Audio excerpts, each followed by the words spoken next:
Hi guys, welcome back to All About Cricket Talk Siva. India vs England fifth T20 match preview. ఈ match Indian timings పరంగా 7 o'clock జరుగుతుంది. అలానే south Hampton ground లో జరగబోతుంది. ఇప్పటి వరకు శ్రేయస్ కెప్టెన్సీలో ఐర్లాండ్ సిరీస్ లో 2 మ్యాచెస్ ఓడిపోయాం. ఇంగ్లాండ్ లో ఫస్ట్ మ్యాచ్ పాస్అవుట్ అయిన తర్వాత 3 మ్యాచెస్ లో మనం చితకలు పట్టామని చెప్పాలి. ఇప్పటి వరకు ఫస్ట్ థర్డ్ టీ20 వరకు అగ్రెసివ్ ఎప్పుడు వస్తా ఆడేవాళ్ళం మనం. కానీ ఫోర్త్ టీ20 మ్యాచ్ లో మళ్ళీ స్లోగా ఆచి తూచి ఆడామనే చెప్పాలి. 150+ స్కోర్ వచ్చిందంటే శ్రేయస్ ఆడటం వల్లే వచ్చింది. తన కెప్టెన్సీలో అవుతున్నాయి, అవేం పట్టించుకోకూడదు. ఎందుకంటే తన కెప్టెన్సీ బాగుంది. టీం యూనిట్ గా పర్ఫార్మ్ చేసింది. ఇది కొత్త కండిషన్స్ అలవాటు అవ్వాలి. కొత్త టీం ట్రాన్సిషన్ ఫేజ్ లో ఉంది కాబట్టి ఇలాంటి పెర్ఫార్మెన్స్ చూస్తున్నాం. అలానే టీమిండియా ప్లేయింగ్ లెవెన్ చూసుకుంటే సో మెనీ లెఫ్ట్ హ్యాండర్స్ ఉన్నారు. నేను మొదటి నుంచి చెప్తుంది అది. అంతమంది లెఫ్ట్ హ్యాండర్స్ అవసరం లేదు, రైట్ హ్యాండర్స్ కూడా ఉండాలి టీమ్ లో.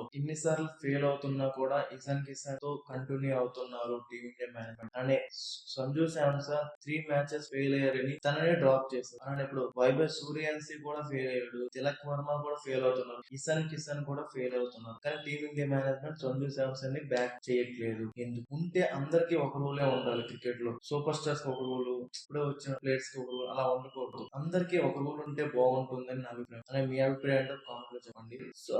Tilak Varma lost rated of spinners struggle అవుతున్నారు. తనని ఆడి పెంచాలి అనుకుంటే తనని ఫస్ట్ డౌన్ సెకండ్ డౌన్ ఆడి పెంచాలి. మరీ డౌన్ గా ఆర్డర్ పంపిస్తున్నారు. అది కూడా టీమిండియాకి ఏం కలిసి రావట్లేదు. తన పొటెన్షియలిటీ కూడా తెలియట్లేదు. ఇంకా ఇంగ్లాండ్ టీమ్ లో చూసుకుంటే వాళ్ళకి ప్రతి మ్యాచ్ లో ఒక మ్యాచ్ విన్నర్ ఉన్నాడనే చెప్పాలి. సెకండ్ టీ20 మ్యాచ్ లో జకబ్ పెద్దల్, థర్డ్ టీ20 మ్యాచ్ లో Phil Salt, fourth T20 match లో హ్యారీ బ్రూక్. ప్రతి మ్యాచ్ లో ఎవరో కొత్త మ్యాచ్ విన్నర్ వాళ్ళకి దొరుకుతున్నారు ప్రతి మ్యాచ్ లో. అనే బౌలింగ్ యూనిట్ లో శామ్ కరణ్, జాఫ్రాన్ ఆర్చర్, జాన్స్టన్ వీళ్ళు ముగ్గురు ఎక్కువ వికెట్ తీస్తారు. అది స్పిన్నర్స్ కూడా మరీ ఎఫెక్టివ్ గా కనబడుతున్నారు మన స్పిన్నర్స్ తో పోల్చుకుంటే. ఎందుకంటే వాళ్ళ ఫాస్ట్ బౌలింగ్ యూనిట్ చాలా బాగుంది కాబట్టి వాళ్ళు వికెట్స్ ఎక్కువ తీస్తున్నారు కాబట్టి స్పిన్నర్స్ వచ్చి కట్టదిట్టంగా వేస్తున్నారు. మన ఫాస్ట్ బౌలర్స్ కూడా బాగానే వేస్తే మన స్పిన్నర్స్ కూడా బాగానే వేస్తారు. ఇండియన్ ప్లేయింగ్ లెవెన్ గురించి మాట్లాడుకుంటే వైభవ్ సూర్యవంశీకి ఇంకో అవకాశం ఇస్తారు. అలానే అభిషేక్ శర్మ, ఇషాన్ కిషన్ లేదా సంజు శాంసన్, ఆ తర్వాత శ్రేయస్ అయ్యర్, తిలక్ వర్మ, శివం దుబే, ప్రసిద్ కృష్ణ,